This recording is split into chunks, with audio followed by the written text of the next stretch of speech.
أعوذ بالله من الشيطان الرجيم بسم الله الرحمن الرحيم والصلاة والسلام على سيدنا Muhammad أشرف المرسلين. Donc je commence par le nom d'Allah Ar-Rahman Ar-Rahim. Et que l'honneur et l'élévation en degré soient accordés à notre maître Muhammad, l'honnête, ainsi qu'à sa famille et ses compagnons bons et purs. Donc je me présente à vous, je m'appelle Amadou Dembélé, pour ceux qui me connaissent. Hein. Et voilà, dans ma série que je vous présente là tout de suite, il s'agit de partager avec vous mon parcours au sein de cette association. Durant ces 17 ans, presque 18 ans, au sein de cette association, dans laquelle j'ai vu du bon, du moins bon et du mauvais, dans laquelle j'ai vu des gens bien, des gens moins bien, et j'ai vu des trompeurs, et dans laquelle, après après 17 ans, j'ai pu me rendre compte de la supercherie. Et comme mon frère Moussa Ekwala l'a très bien expliqué, pour que, pour que la chose prenne vraiment bien, il faut 80% de vérité et 20% de tromperie. Et je pense que là-dessus, ils ont été vachement bons. Je pense que là, leur recette, elle est à point. C'est comme Coca-Cola. Ils ont une recette, on ne sait pas ce qu'ils mettent dedans, mais ça colle, ça accroche les gens. Alors la PBIF, qui se prétend association de projets de bienfaisance islamique en France, pour avoir été à l'intérieur de cette association, les gens, bien sûr, dans la calomnie, hein, ils vous ont dit, hein, Amadou Dembélé, il ne faisait pas partie de l'association, il ne connaissait pas Amadou Dembélé. Non, Amadou Dembélé, il connaît cette association euh, plus que bien. Hein. Bien sûr, je vais parler de ce que moi j'ai vu, de ce que j'ai entendu, de ce que j'ai vécu. Hein. Et pour ceux qui me connaissent, euh, voilà, j'étais un simple musulman d'origine musulmane, voilà, qui suivons l'école malikite et qui avons voilà, cet amour pour notre religion depuis des années, depuis des siècles. L'islam est dans mon pays depuis près de 1000 ans, depuis plus de 1000 ans. Euh, Bien sûr que nous n'avions pas une science détaillée comme on a pu la voir dans cette association, bien sûr, mais euh, on nous enseignait, nous tout petits, dans nos familles, que voilà, Dieu existe, on ne l'imagine pas, tu ne peux pas, quoi que tu fasses ou que tu sois, Allah te voit. On ne nous enseignait pas, soi-disant, la croyance des Wahhabis, ah non, on ne nous enseignait pas ça. Derrière, on nous a enseigné l'amour des Awliya, on nous a enseigné l'amour du prophète Mohammed. Nous fêtions le Maulid, nous faisions Tabarruk, nous faisions Tawassul. Bien sûr, il n'y avait pas les mots, mais la pratique était là. Et effectivement, au sein de cette association, j'ai pu apprécier cette précision. Hein. Et comme je vous le dis, hein, il y a du bon partout. Chez les soi-disant salafistes, chez les wahhabis, vous verrez du bon. Et vous le savez très bien. Vous verrez des bonnes personnes. Vous verrez sur certaines choses, sur certaines pratiques, bah, il y a du bon. Hein. Bien que eux, ils soient touchés directement par le tawahid. Alors tawahid qui est complètement aux antipodes de la Ummah. Mais, mais c'est vous dire que selon l'apparence religieuse, tu vas trouver du bon chez les gens, chez les groupes. Voilà. Et ce n'est pas parce que tu trouves du bon chez un groupe hein, que forcément tu dois accepter le tout. Non. Et c'est pour ça que je tiens à préciser cette partie-là. Pourquoi appuyer sur cette partie-là? Tout comme l'imam Abu Hassan al-Ash'ari, anhu, lorsque lui qui a grandi avec les Mu'tazila, qui a pris la science des Mu'tazila, quand lui est venue la vérité, il n'a pas hésité un instant à se lever et à pointer du doigt les erreurs et à mettre en garde et à se désavouer de ce groupe. Bien que ce groupe-là était sur l'islam, beaucoup d'entre eux étaient sur l'islam, on l'a appris, d'accord? Beaucoup d'entre eux, ils n'étaient pas tous des mécréants. Et pourtant, il n'a pas hésité à les pointer du doigt. Alors de la même manière, je me présente à vous et je pointe l'association des projets de bienfaisance islamique en France et dans le monde. Cette association trompe les musulmans. Oui, elle enseigne le tawahid, mais elle trompe les musulmans d'un côté. Leur objectif, c'est de nous faire, malheureusement, les poches. Leur objectif, c'est de nous mettre dans l'enclos, de nous garder à vie sous leur coude, prétendant la protection divine, afin d'en profiter jusqu'à notre dernier souffle. Je parle en connaissance de cause. Je parle à ces deux catégories de personnes, parce que dans cette association, souvent j'ai remarqué ces deux catégories de personnes. Il y a les nouveaux. Hein. Non, je vais commencer par les anciens. Priorité aux anciens. Je vais m'adresser aux anciens. Ces anciens-là, qui ont vécu les mêmes choses que moi dans cette association, qui ont vu les mêmes choses, qui ont relevé ces choses-là, mais malgré tout, après qu'on ait fait des réunions, qu'on ait vu, qu'on ait dit, qu'on ait crié, tout, ces mêmes gens-là, ils continuent de suivre cette association. Et moi, j'étais de ces gens-là. Mais pourquoi je suis resté? Parce que comme mes frères, là, qui sont restés aveuglément, je me disais, bon, c'est un tel qui n'est pas correct. C'est juste un tel qui n'est pas correct. Mais Cheikh Hossam, masha'Allah, c'est un lion de Ahl Sunnah, un homme qui en vaut 1000. Le fanatique que j'étais, il était dans cette posture. Sans preuve, sans dalil, sans rien en vérité. Que des mots, que des mots. Et ces gens-là, je les ai délaissés. J'ai laissé cette association dès lors que j'ai vu les falsifications. Dès lors que j'ai entendu cette grande tromperie générale. Dès lors que j'ai entendu, ça doit faire peut-être 1 an, je ne sais plus. Non, ça fait moins d'1 an encore. Dès lors que j'ai entendu sur la question Mahadinouka, que non, que jamais, au grand jamais, l'association n'a enseigné que celui qui pose la question, quelle est ta religion, à un chrétien, en sachant qu'il va répondre chrétien ou juif, en tout cas une autre religion que l'islam, que s'il répond chrétien, qu'il est mécréant, catégoriquement celui qui pose la question. Quand j'ai entendu ça, et que j'ai vu les réactions des gens, enfin j'ai même pas entendu les réactions des gens, dès que j'ai entendu ça, je me suis dit, mais il se moque du monde. Moi qui ai enseigné ça pendant des années, qui ai corrigé des gens, qui ai envoyé des gens voir les chouyours pour qu'ils se corrigent, et ils se sont corrigés. Ces mêmes gens-là qui se sont corrigés à cette époque, ils arrivent à dire oui, mais bon, il y avait une explication, on n'avait pas compris. Cette version-là, elle a existé. Non, mais c'est l'enseignant qui s'est trompé. Mais on marche sur la tête. Hein? On nous vend depuis des années que cette association, elle est scrupuleuse, elle est sur la voie du cheikh. Le Moudjahid de cette époque, encore une fois sans preuve. Le Mujtahid Mutlaq, encore une fois infondé. Et on nous dit à quel point ils sont scrupuleux dans la science, ils sont vérificateurs, ils sont appliqués.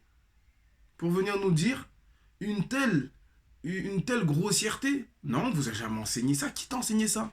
Quel est l'enseignant qui t'a enseigné ça? Ah, viens, on va l'appeler. Il a mal compris. On a toujours mal compris. Et j'ai trouvé des gens qui ont osé me dire, ouais, mais ils ont raison, j'ai du mal comprendre. Tellement la confiance en nous, elle a été amoindrie. Tellement l'aveuglement, il est puissant, que même s'ils nous disaient à ce moment-là que non, on n'a jamais dit qu'on vous a enseigné 13 attributs, mais on vous a enseigné 12 attributs, certains y douteraient. Certains douteraient. Je ne sais plus comment s'était fait comment on nomme cet effet quand on parle sur le plan mental. Je suis sûr que vous avez déjà vu ça. Il y a 5 personnes qui regardent un tableau. Et dans ce tableau, il y a 4 traits. Mais il y a un trait qui est un peu plus petit que les 3 autres. Et que quand on demande à ces 5 personnes, est-ce que les traits sont tous de la même taille? Eh ben, les 4 personnes disent oui. Et donc, parce qu'ils sont dans une complicité, ils disent tous oui pour voir ce que le cinquième dira. Et le cinquième, il dit non, celui-là, il a l'air petit. Et quand les autres, ils disent non, non, on trouve que c'est la même taille, hein, et ben, il accepte, il suit le mouvement, en fait. Il se dit, bon, bah, ouais, je dois être un peu bizarre.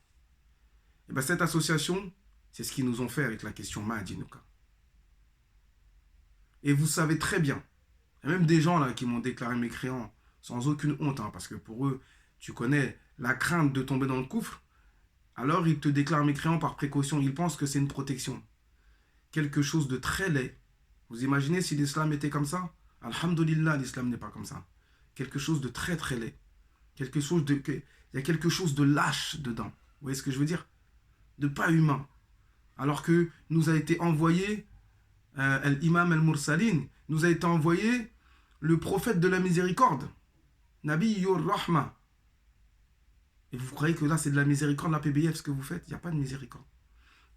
Donc, cette question-là, quand elle est tombée, et que j'ai entendu, sans savoir que Mustapha faisait des vidéos et qu'en vérité, cette réaction-là de l'association, elle était due au remue-ménage du Cheikh Mounaoui et de Mustapha, sans savoir que c'était Mounaoui et Mustapha, sans savoir que d'autres s'étaient réveillés avant moi, quand j'entends cette information, je tombe par terre. Et je me dis non, c'est un manque de respect. Je me dis j'espère que c'est pas la direction qui prétend ça. Et quand je regarde, on me dit que vraiment, l'association, la PBF, dit qu'ils n'ont jamais dit ça. Et quand je vois ça, bien sûr, quelques semaines avant, ils avaient mis en garde contre un frère, contre le frère Kamel, que je ne connaissais pas, pareil.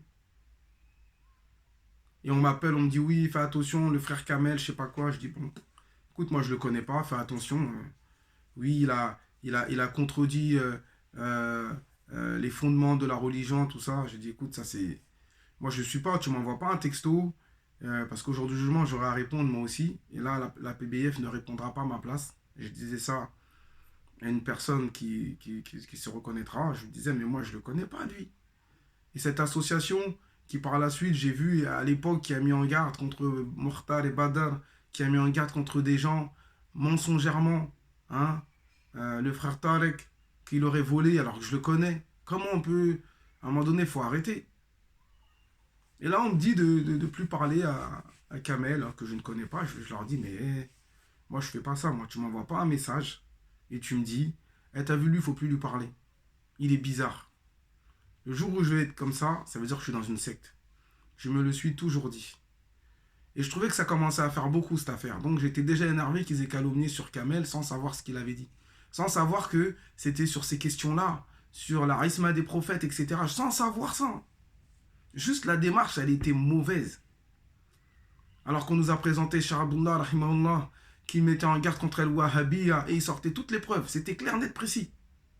Contre le Hizbul Ikhwan, c'était clair, net, précis. Il n'y avait pas de oui, faites-nous confiance, c'est bon, hein, on vous dit que lui, laisse tomber. Nous, on a fait le taf pour toi. Mais on marche sur la tête.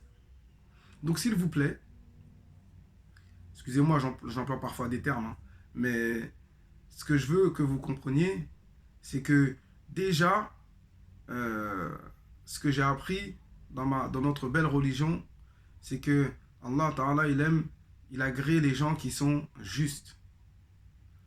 Il faut une certaine justice, une certaine cohérence. Tu ne peux pas être dans un extrême. Même si tu prétends être sur la vérité, tu ne peux pas être dans un extrême. Même lors des batailles, il y a une manière de traiter les prisonniers, etc., etc. Et moi, ce que j'ai vu de cette association, ça ne m'a pas plu. Même s'ils m'ont appris le tawahid. Maintenant, cette première catégorie d'anciens, en tout cas moi, qui connaissent véritablement la réalité de cette association, qui ne va pas permettre à l'un d'entre nous de devenir arabophone au sein de cette association. Il n'y en a pas un qui est devenu arabophone au sein de cette association, avec les cours, etc. Il faut arrêter de se raconter des histoires. Il n'y en a pas un qui est devenu savant au sein de cette association après des années, etc. Il n'y en a pas un qui est devenu hafiz al-Qur'an au sein de cette association après tant d'années. Donc on ne vient pas me faire croire que oui, mais c'est toi, tu faisais preuve de mollesse, etc. Oui, c'est vrai, je faisais preuve de mollesse. Mais est-ce que c'est vraiment mis en place pour nous? Alors moi, pour parler de moi, voilà, j'ai connu cette association, j'avais la vingtaine. On pourra dire, ouais, c'est compliqué à la vingtaine. On pourra dire, je ne me cherche pas d'excuses. Mais quand je me suis marié et que j'ai eu des enfants, parce que je me suis marié au sein de cette association, mes enfants ont grandi au sein de cette association. Quand j'ai vu l'avenir qu'ils proposaient à nos enfants, c'est là où je me suis dit, eh oh, ça par contre, j'accepte pas. Ces enfants que Allah Ta'ala m'a confiés, m'a mis au creux de ma main, j'ai la possibilité de faire en sorte que demain ils atteignent le Coran al-Karim, qu'ils atteignent la langue arabe. Et ce que je vois que cette association me propose, c'est vide. C'est une coquille vide. C'est de confier mes enfants à un État mécréant qui déteste l'islam, qui rabaisse l'islam, etc., etc. Prétendant que oui, Inch'Allah va vous enseigner à la préservation, tu vas envoyer ton enfant à l'école. Ma belle-sœur, mon beau-frère, je les ai vus avec leurs enfants, comment ils ont fait. J'ai vu les frères qui m'ont précédé avec leurs enfants, comment ça s'est passé. Hein? Nous qui ne sommes pas arabophones. J'ai vu la grande galère. C'est ça, le summum de ce que l'association propose aux musulmans de France, et en tout cas d'Occident. Par contre, ils ne nous disent pas de partir, hein. Ils nous disent non, restez ici, on va s'occuper de vous. Si vous restez pas, si vous ne faites pas la darwa, qui va le faire? Enfin bref, des trucs à tomber par terre. Donc, ces anciens-là, comme moi, ils savent très bien qu'il n'y a pas d'avenir pour nous et nos enfants dans ce pays. Pour celui qui veut vraiment faire quelque chose pour sa religion, pour lui-même, pour ses enfants, c'est pas ici. Hein. Ici, c'est la fausse sceptique. Hein. Ici, c'est la fausse sceptique où parfois, voilà, l'association, elle met un peu de parfum. Pour dire, ouais, c'est vrai que c'est difficile, mais bon, on met un peu de parfum, on fait un peu de madir, on fait un peu de quelques fêtes, hein. On se fait quelques privilèges, un peu de mixité, et puis khair, Inch'Allah. De toutes les façons, c'est pas ici le paradis. Et toi, tu vas leur confier ton enfant ici, là. Tu vas essayer de te sauver à Narbonne, tu vas attendre la liste, hein, la célèbre liste que maître, que Cheikh Rabi' va décider si tu es sage ou pas. Allez, tu viens avec nous. À Narbonne, mais c'est tellement sectaire, c'est tellement bas. Et là-bas, ils se motivent. Ouais, Zarma, ils sont des élus. Vous le savez très bien. Ce que je dis là, c'est pas une invention. Cette association qui sépare les familles, qui fait que les gens ils déclarent leur mère et leur père mécréants tous les matins. Qui n'est pas West-Wessé dans cette association? Celui qui dit qu'il n'est pas West-Wessé dans cette association, il n'est pas honnête. Dès que quelqu'un dit une parole, oh là, dans sa tête, ça va à 1000 à l'heure. T'as entendu ce qu'il a dit? Ouais, punaise, ça m'a gêné. Après, t'as des comportements bizarres. Tu refuses de parler avec des gens pendant un moment donné. Tu te dis, mais des gens que, voilà, à qui t'as filé un coup de main. Ces gens-là, parce qu'ils ont dit une parole un peu bizarre, t'as l'impression, oui, tout est entre les mains de Dieu. Et ça y est, tout de suite, t'es en sueur. Tu dis, oh là là, est-ce que je lui passe le salam? Je lui passe pas le salam. Enfin bref, c'est comme là, j'ai appelé dernièrement un frère, prétendant, hein, parce que quand tout ça, ça a éclaté, hein, quand j'ai parlé haut et fort, quand ils ont su que voilà, ma position, elle était celle-ci, hein, y a un frère qui m'a appelé me disant, tu sais, nous, notre relation ne va pas changer, hein, t'es mon frère, etc. Moi, il n'y a rien. Et quand je l'ai appelé là, la semaine dernière, enfin, j'ai essayé de l'appeler, bien sûr, il n'a pas décroché. Et quand je lui ai envoyé un message sur WhatsApp, salam alaikum, comment tu vas, etc. Qu'est-ce qu'il va faire? Il se dit, oh là là, si je lui passe le salam, ça veut dire que je lui fais croire qu'il est croyant. Si je lui fais croire qu'il est croyant, ça veut dire que je deviens mécréant. On connaît le système. Je rigole parce que le système, il est tellement connu. Alors qu'est-ce qu'il fait? Il réfléchit, il essaie de maquiller. Et il me répond, Alhamdulillah, tout va bien, ça va bien, la famille. Il se dira, ouf, j'ai échappé. Et réveillez-vous les frères. C'est pas ça notre religion. Le prophète, alayhi salam, tu l'imagines? Tu l'imagines un instant faire des micmacs comme ça? As-tu entendu un hadith à ce sujet? En train de faire des micmacs? Cette partie-là, là, il n'y a que la Jamaria dans le monde qui fait des trucs comme ça. Dans le monde. Cette question Mahadinouka, il n'y a que cette association qui s'attaque à des sujets aussi bas, aussi laids, aussi vils. Donc, ressaisissez-vous les frères. Alhamdoulilah, le frère Mustapha, il a fait un travail incroyable. Bien que je me suis réveillé avant de voir ses vidéos. Et que quand en plus j'ai vu ces vidéos, alors là, je me suis dit, alhamdoulilah, je ne suis pas fou. Quand je parle avec Haj Nouri, Masha'Allah, que j'aime beaucoup, mais qui m'a tant déçu, me disant que, ouais, vas-y, moi je suis fou, que j'ai pas compris, que je suis un menteur sur cette question. Et qu'aujourd'hui, il vient, il me tire du chapeau, que oui, non, là, l'audio que Cheikh Abdullah, il a dit, les mujarrati su'al, hein, comment il a dit? Dans le sens, il ne devient pas mécréant par le simple fait, en gros, qu'il pose cette question. Il ne devient pas mécréant. Jamais ça a été dit, ça. Ça, c'est une nouvelle version qui est arrivée. Et moi, je vais suivre des gens qui m'ont raconté une version pendant 10 ans, et je suis catégorique, et derrière, ils changent normal pour venir me dire, non, t'as pas compris, toi, t'as pas compris. T'as pas compris, t'es pas assez vif. C'est quoi ton niveau d'études? Ah non, tu comprends pas. Laisse, nous, on va t'expliquer. Dis alhamdoulilah, tu as été sauvé encore une fois par la PBIF. Maintenant, je t'explique. Si le simple fait qu'il pose la question, c'est pas du coufre. Jamais ça n'a été dit. Alors encore plus, quand tu ramènes en même temps les tafsirs, le tafsir de la ayah surat Ash-Shu'ara, concernant notre maître Ibrahim alayhi salam, et que là, ce qu'ils en disent, là encore une fois, ils continuent de s'enfoncer en racontant, comme j'ai pu voir avec Omar. Je vais revenir sur le cas de Omar, qui continue de mentir, prétendant que oui, le tafsir de ce verset, ça ne veut pas dire ce que c'est. Pour compliquer encore une fois la compréhension des gens. Et bien sûr, je sais que les gens suivent aveuglément. J'avais pas de doute que les gens allaient suivre aveuglément cette association, une fois que moi, en tout cas, je me suis réveillé. Et que quand j'ai pu rencontrer le frère Kamel, et que j'ai pu voir les vidéos de Mustapha, quand j'ai vu ça, je me suis dit, punaise, alhamdulillah. Alhamdulillah que Allah a fait que, oui, vous avez intérêt à raisonner les frères. Comme c'est dit dans Suratul Mulk. وَقَالُوا لَوْ كُنَّا نَسْمَعُ أَوْ نَعْقِلُ مَا كُنَّا فِي أَصْحَابِ السَّعِيرِ. Et oui, écoutez. Et si nous avions écouté, dans le sens, et si nous avions écouté et réfléchi, nous ne ferions pas partie des gens de l'enfer. Ça, c'est la parole des gens de l'enfer.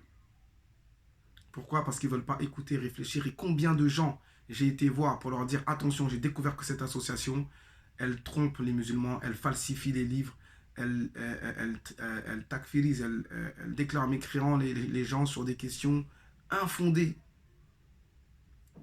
Et qu'est-ce que les gens m'ont dit? Ouais, non, je n'ai pas envie d'aller regarder les vidéos. Ouais, non, moi, ça me saoule. Après, ils me rappelaient, ouais, mais c'est bon, ils m'ont expliqué, Amadou, c'est toi, t'as pas compris. Appelle cher Adel, appelle cher Intel. J'ai parlé avec cher Adel 1h30, 2h. Du vent. Du vent. Il m'a sorti une preuve sur l'arisma des prophètes, dans laquelle il m'envoie le texte de l'imam al-Nawawi, mais ce qu'il ne me dit pas, il ne m'envoie pas la partie où l'imam al-Nawawi dit clairement que sa position, c'est que les prophètes, ils ne commettent pas de péché. Ils noient le poisson, encore une fois. Non. Qu'Allah nous préserve de cette fitna. Ça, c'était une première partie. Nous, ce qu'on demande aujourd'hui, c'est le dalil. Apportez vos preuves si vous êtes véridique. Et depuis plus d'un an, depuis au moins un an en tout cas, cette association est incapable de prouver tout ce qu'on leur reproche. Incapable de prouver le contraire de ce qu'on leur reproche plutôt. Je ne vais pas faire trop long. Excusez-moi, hein, je suis parti un peu à gauche, à droite. Mais voilà, j'ai raconté un peu mon parcours, mais c'est pas fini. J'ai d'autres choses à partager avec vous. Puisse cette intervention éclairer ne serait-ce qu'une personne. Après ça, vous ne m'entendrez plus. Au moins, j'aurais fait ma part. J'aurais pas tué la vérité que j'ai entendue et comprise. Et je vous invite, mes chers frères et chères sœurs, vous aussi qui vous êtes réveillés, peu importe par quelle voie, par celle de Mustapha, par celle de Kamel, par celle de Moussa, et quoi là, et d'autres, ou par celle de Mounaoui, de Cheikh Mounaoui. Parce que lui, il a pris ses responsabilités. Que Allah préserve les frères qui œuvrent dans cette voie. Parce que ces gens-là, ils prennent leurs responsabilités, ils ne se cachent pas. Peur d'écouter, sinon je vais tomber dans le gouffre. Peur de regarder, sinon je vais tomber dans le gouffre. Sache que cette attitude, c'est l'attitude des gens endoctrinés. Ce n'est pas l'attitude d'un musulman complet. Tous ceux qui ont refusé de me parler et qui m'ont dit non, moi je ne te parle pas, ou qui ont refusé de parler à l'un d'entre nous, si on peut dire comme ça. Parce qu'on fait partie d'un groupe des minaouistes. Continuez de croire. Hein? Continuez de croire, ces gens-là. Alors que vous, vous êtes là et eux, ils sont là-bas. Ils sont au chaud.